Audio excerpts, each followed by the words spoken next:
I was adamant about including this in the list because of the advent of new game development technology. Open world games are no longer the purview of AAA studios, right? Hello Games, like you said, were very ambitious in scope. And I don't know if you know this, but the launch of the game was marred in controversy and really, really bad player feedback. And I applaud the developers for fighting and soldiering through that dark period, because now, after a lot of iterations and a lot of fixes, you have a really, really, really, really good open world game in No Man's Sky. Yeah, And and I to know. their credit though, to their credit, they never charged you for those updates. They kept creating new updates and and fixes and so on, and they're free. They're free to download. That's true. That's true, and I think that's a very good step from the developers. And I also know why you want to talk about this, because I know you're a huge physics and astrophysics fan.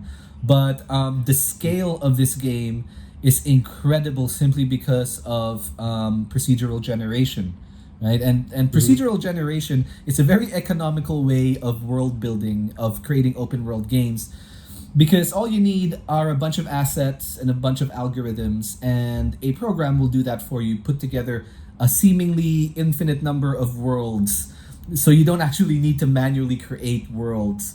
And this results in some pretty fantastic worlds, because for anyone who hasn't played No Man's Sky, even the wildlife on the planets are procedurally generated.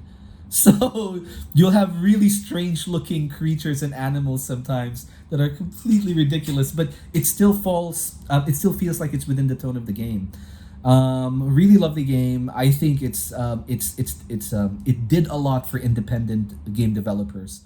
This is what I find to be ridiculously good about No Man's Sky. So they were probably sitting there going like, okay, so The Witcher guys, you go from town to town.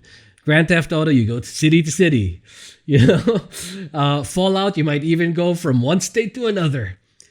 We're gonna go solar system to another solar system to another galaxy. Incredible. It's incredible.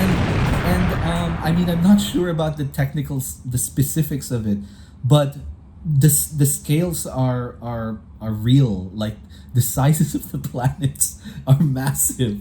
If you wanted to, you could spend your entire time playing No Man's Sky on one planet, right? On one planet, because it's to scale.